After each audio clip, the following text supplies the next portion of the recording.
যেটা সংস্কার কমিশন তো করা হয়েছে নির্বাচন নিয়ে, তাদের সুপারিশের আগেই আবার কমিশন গঠন হয়ে গেল। তো এই দুটো, তার মানে একটা সংস্কার কমিশন কাজ করে, নির্বাচন কমিশনও কাজ করবে। তো অনেকগুলো প্রসঙ্গ এসেছে, আপনি কিভাবে দেখেন? ধন্যবাদ। দীপ্ত টিভির দর্শক শ্রোতা যারা যেখান থেকে এই অনুষ্ঠান দেখছেন সবাইকে আমার সালাম এবং শুভেচ্ছা। ফুয়াদ ভাই অনেক ডিটেল আলোচনা করলেন এবং সেই আলোচনায় মোটামুটি নির্বাচন কমিশন কেন্দ্রিক যে পয়েন্ট সেগুলো চলে আসছে। তারপরেও আমি যদি কয়েকটা জায়গায় শুধু একটু অ্যাড করি, সেটা প্রথম কথা হলো যে আমাদের এখানে নির্বাচনের যে সংস্কৃতিটা, সেই সংস্কৃতিটা মধ্যে দিয়ে কিন্তু একটা নৈর্বাচনিক স্বৈরতন্ত্র আমাদের কায়েম হয়েছে। ফলে এখানে নির্বাচন এইটা আলোচনা এর আগেও আমরা করছি, ফুয়াদ ভাইও করছে। দেখেন, নির্বাচনকে বলা হয় উৎসব মুখর ব্যাপার। হ্যাঁ, নির্বাচন তো উৎসবের ব্যাপার না, এটা তো যাত্রা সিনেমা ব্যাপার না। নির্বাচন উৎসব মুখর হবে কেন?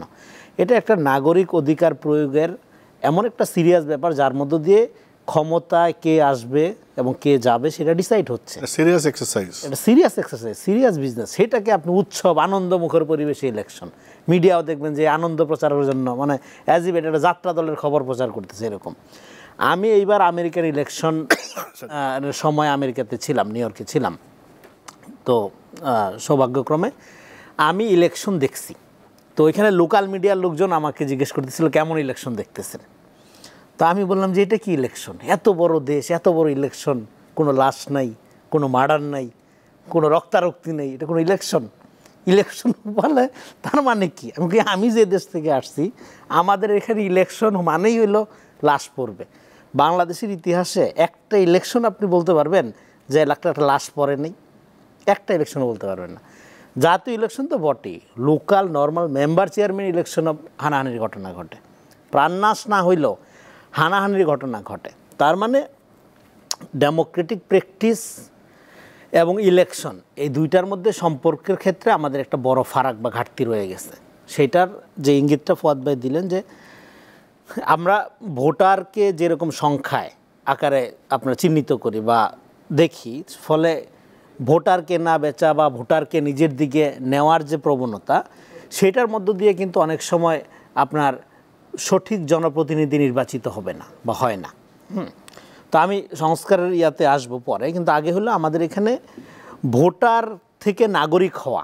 একজন ভোটার মানে ধরেন আমি বলতেছি যে ধরেন এই যে আমেরিকান ইলেকশন দেখলাম, সেই ইলেকশন দিনটাকে অন্য 8-10টা দিনের থেকে আলাদা মনে হইল না, কিন্তু সবাই সবার মতো করে ভোট দিচ্ছে এবং কেউ কেউ তো আগেই ভোট দিয়ে দিচ্ছে মেইলে ইয়েতে। হ্যাঁ, তো ফলে এখন ভোট প্রক্রিয়াটা স্বচ্ছ করা অনেক সহজ, পৃথিবীতে অনেক মডেল আছে। হ্যাঁ, তো ফলে আমরা এমন প্রক্রিয়া রাইখে দিছি যাতে করে ভোটে মানে ইলেকশন কারচুপি যাতে করা যায় সেরকম সিস্টেম আমরা রাইখে দিছি। মানে ইলেকশন চাইলেই পৃথিবীর বহু দেশে, আপনার নাম বলার দরকার নেই, পৃথিবীর বহু দেশ, মানে কয়টার নাম বলবেন, আপনি চাইলেও ইলেকশন রিগিং করতে পারবেন না, মানে আপনি যদি শত চেষ্টাও করেন। কিন্তু আমরা এমন সিস্টেম বানাইছি 54 বছরে যে চাইলেই যেন আমি রিগিংটা করতে পারি। সেইটা ইভিএমের নামে পারি যেন, সেইটা আপনার ধরেন যে নতুন ভোটার হালনাগাদ তালিকা করার মাধ্যমে যেভাবে পারি, বা ধরেন সিট পুনর্বিন্যাস যেটাকে বলে ডেমোগ্রাফি চেঞ্জ করা, বা আসন পুনর্বিন্যাসের মাধ্যমে পারি, নানাভাবে আমরা এটা করতে পারি। ফলে আমাদের এখানে ডেমোক্রেটিক স্পিরিটটা কখনো এইভাবে ছিল না। ফলে আপনি যতই সংস্কার করেন, হ্যাঁ ডেফিনেটলি সংস্কার দ্রুত এই কমিশন গঠন করার প্রয়োজনীয়তা দেখা দিল। এটা আমার মনে হয় যে নির্বাচিত মানে রাজনৈতিক দলগুলো এই সরকারের আচরণকে হয়তো রহস্যজনক আচরণ মনে করতেছিল। কারণ অনেকেই, আমি অনেক টেলিভিশনে অনেক তথাকথিত বিশিষ্ট নাগরিকদেরও বলতে শুনছি যে নির্বাচনের জন্য কিন্তু কোনো অভ্যুত্থান হয়নি। তার মানে দেখেন, আর যখন সংস্কার বারবার বলা হয়, হ্যাঁ আপনার 111 সংস্কারের একটা অভিজ্ঞতা আছে রাজনীতিবিদদের। তারপরে হইল আপনার -2 একটা ব্যাপার আছে, -2 খেলোয়াড়রা এখনও যে ইনঅ্যাক্টিভ সেটা বলা যাবে না। তো ফলে সব মিলে রাজনৈতিক দলগুলোর একটা অনাস্থার জায়গা আছে, এটা অস্বীকার করা যাবে না। এবং রাজনৈতিক দলগুলো বিপ্লবী পার্টি না, এবং তারা বিপ্লব অভ্যুত্থানের মধ্য দিয়ে ক্ষমতায় আসতে পারবে সেটা মনেও করে না। তাদের একমাত্র ক্ষমতা আসার পদ্ধতি হলো নির্বাচন, জনগণের ম্যান্ডেট ভোট, সেটা তারা এনশিওর করতে চায়। তো সেই জন্য তারা বারবার প্রেশার দেয়, নির্বাচনটা কবে হবে, নির্বাচনের ব্যাপারে কথা কি, হ্যাঁ সংস্কার আপনি যা করেন ঠিক আছে অসুবিধা নাই, আগে নির্বাচনের কথাটা বলেন শুনি। তো এখন অবস্থার এমন জায়গায় গেছে যে আসলে কথাবার্তায় হয়তো কাজ হবে না, ডিরেক্ট একটা অ্যাকশন দেখানো দরকার।